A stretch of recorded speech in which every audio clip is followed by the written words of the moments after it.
네, 이번 세 번째 시간은요, 이제 삼국시대와 관련된 핵심들을 체크해 드리도록 하겠습니다. 삼국시대에는 주로 어떤 내용들이 출제가 되는지, 또 어떤 유형으로 출제가 되는지 좀 말씀을 드리도록 하겠습니다. 이 삼국시대는요, 고구려 백제 신라의 항쟁 모습, 그 다음에 각 국가의 정치 모습, 그 다음에 문화 문제도 굉장히 자주 나오는 편인데요. 조금 더 구체적으로 말씀드려 보도록 하겠습니다.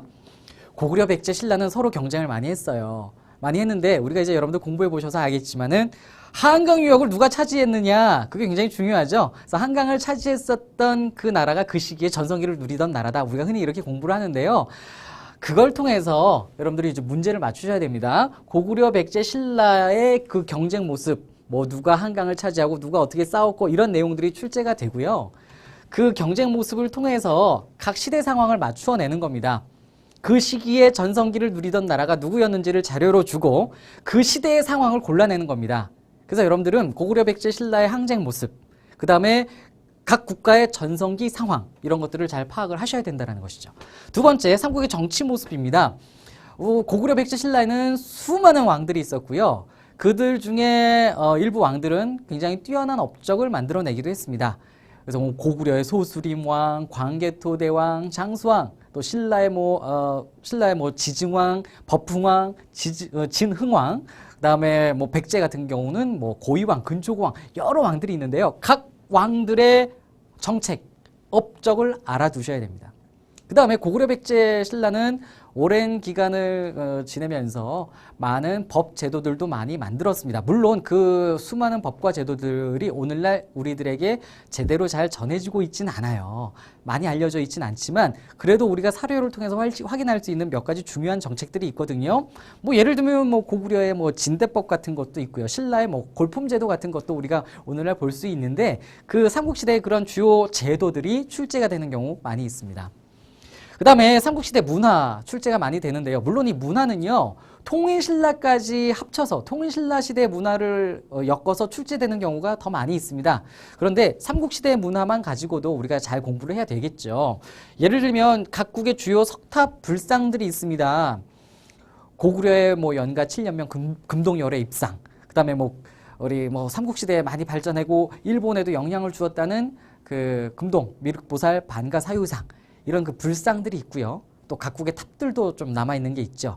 예를 들면 백제 같은 경우는 미륵사지 석탑, 또는 정림사지 5층 석탑, 또 신라의 분황사 석탑, 이런 게 있는데요. 이런 석탑 불상, 불교 예술품들을 잘 알아주셔야 됩니다. 그 다음에 또 많이 나오는 게 각국의 고분 양식이에요. 고구려의 굴식 돌방 무덤, 또 백제는요 벽돌 무덤 양식도 있지요. 중국의 영향을 받았다는 점, 또 신라의 돌무지 덧널 무덤, 이런 고분 양식 가지고 국가를 구분해서 국가의 상황 또는 그 고분의 특징, 이런 것들을 맞춰내는 문제가 많이 나옵니다. 그래서 이 내용 요소들을 잘 파악하시고 이러한 것들이 주로 많이 문제에 나왔구나 알아두시면 좋겠습니다. 자, 그러면 대표 유형 문제들을 보도록 하겠습니다. 이 삼국시대에는요 수많은 인물과 왕들이 있었는데요. 이 인물 물어보는 문제가 많이 나옵니다. 주요한 그 중요한 왕들이 있죠. 앞에서도 말씀드렸습니다. 광개토왕, 장수왕, 그 다음에 김춘추도 있고요. 신라의 진흥왕도 있고요. 백제 근초고왕도 있고요. 수많은 왕들. 근데 왕뿐만 아니라 인물들을 물어보는 문제도 있습니다. 장군이 출제가 될 수도 있고요. 그러한 인물들의 업적을 맞추는 문제가 많이 나옵니다. 그래서 각 국가나 인물을 물어보는데 그 인물들이 자료로 나오는 경우가 굉장히 많습니다. 여기서 말하는 자료는요, 삼국사기와 같은 사료가 나오기도 하고요. 또 여기서 말하는 자료가 사파로 제시가 되는 경우도 있습니다. 이렇게 자료를 통해서 인물을 파악하고 그 인물의 특징 또는 업적을 답지해서 골라내는 그러한 내용들이 많이 나온다는 점 기억하시기 바랍니다. 그 다음에 사건을 많이 물어봐요. 이 흐름과 사건을 많이 물어보는데 이 삼국이 서로 경쟁하다 보니까 여러 가지 사건들이 있었습니다. 그 사건이요, 시기를 알려줍니다. 그래서 각 삼국이 얽혀있는 사건들을 사료 또는 사파로도 주기도 하는데요. 주로 이제 사료로 제시를 한 다음에 그 사건의 흐름을 맞춰내는, 예를 들면 두 가지 사건을 주고 사이에 들어갈 사실로 옳은 걸 골라라, 또는 한 사건을 주고 이 사건 이후의 사실을 골라라, 이런 흐름을 묻는 경우가 많이 있습니다. 그 다음에 유물유적 많이 물어봅니다. 유물유적을 자료로 주고 그 유물유적의 특징을 맞춰내는 것이죠. 그래서 유물유적 제시하고 유물유적을 답으로 맞추는 특징을 골라내는 이러한 문제가 많이 출제가 됐었던 게 삼국시대 내용이 되겠습니다. 그러면 이러한 그 대표 유형의 대표적인 문제들을 교재에서 좀 뽑아서 함께 좀 보도록 할게요. 여러분들 교재 9번 문제고요. 인물 문제입니다. 인물이요. 자료로 제시가 된 사파로 제시가 된 그런 케이스가 되겠어요. 인물에 대해서 자료를 주고 그 인물의 업적, 특징을 골라내라. 이러한 내용이 되겠는데요. 자, 먼저 볼게요. 중령 이북은 본래 우리 땅이니 너희 신라가 돌려주지 않으면 너는 돌아가지 못할 것이다. 여기 보면 가 표시가 되어 있는 사람이 이 사람이에요. 지금 가 인물을 묻는 문제인데 이 가 인물이 어느 나라 사람이래요? 신라 사람이다 라는 것을 보여주는 그러한 핵심 포인트가 되겠습니다. 이 사람은 신라 사람이에요. 이는 신하인 제가 마음대로 할 수 있는 것이 아니니 귀국의 요구를 따를 수 없습니다. 그래서 지금 고구려 왕이 신라 사신한테 너 니네 땅 내놔.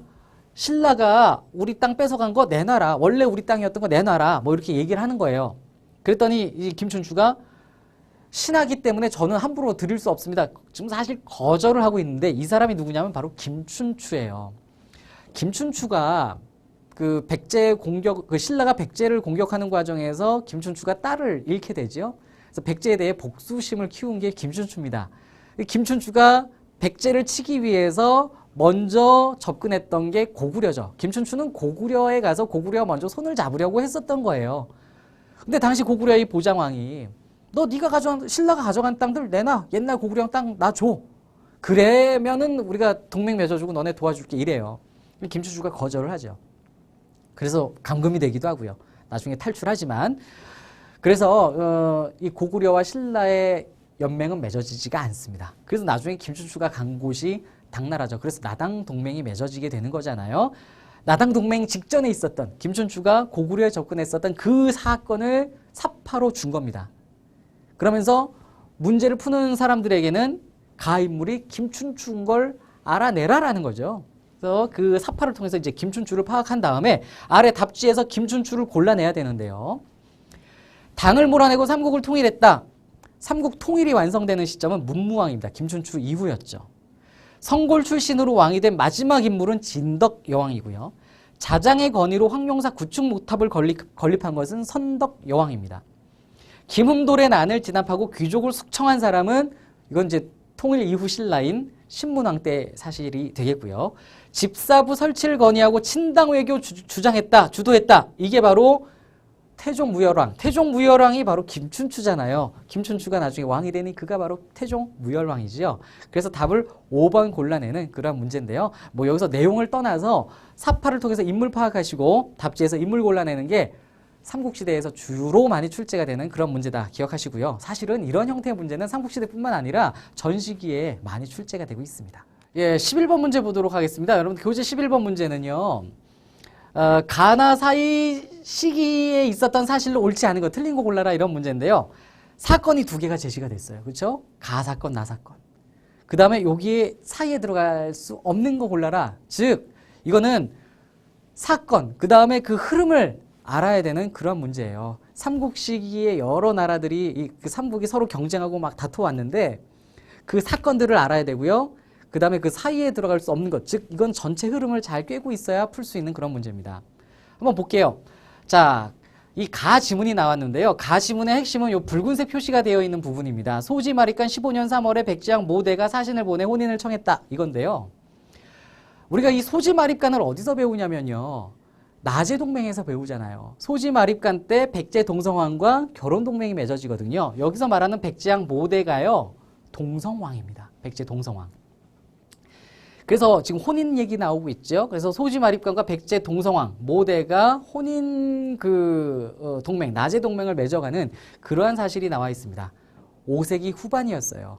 이 나제동맹이 왜 맺어집니까? 고구려의 전성기이기 때문에 고구려의 압박 때문에 신라와 백제가 손잡는 거잖아요. 그래서 5세기 후반 상황이구나 이렇게 기억을 하시면 되고요. 나를 보도록 할게요. 백제왕 명농이 가야와 함께 관산성 공격했다. 신주의 군주인 김무력이 주의 군사를 이끌고 나아가 교전했는데 비장 3년 상군의 고관 도도가 급히 공격하여 백제왕 죽였다.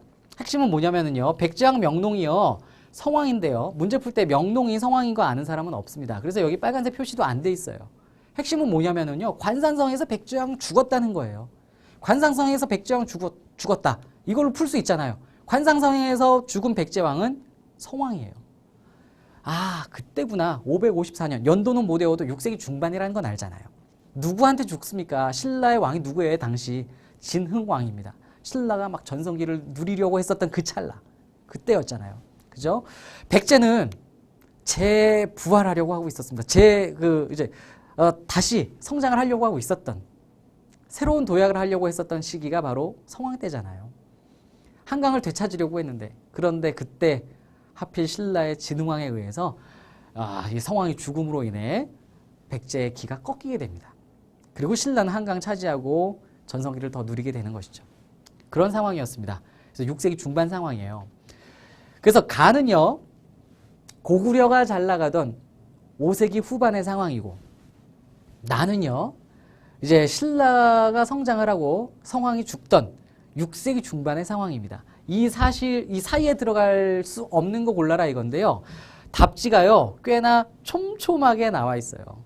여기 여러분들이 이 사실들을 하나하나 좀 골라내기가 조금 혼란스러웠었던 그런 답지이긴 합니다. 먼저 볼게요. 지증왕이 순장 금지했다. 지증왕이 진흥왕보다 앞이고 6세기 왕이라는 사실 알지요. 그래서 요 사실 사이에 들어갈 수 있구나. 가를 지울 수 있습니다. 2번, 진흥왕이 마운령의 순수비를 세웠다. 이건요, 진흥왕이 땅덩어리 다 넓힌 다음에 세우잖아요, 순수비를. 그래서 이거보단 나중이겠구나. 답 2번 고를 수 있는 문제였습니다. 3번, 무령왕이 지방에 22담로 설치했다.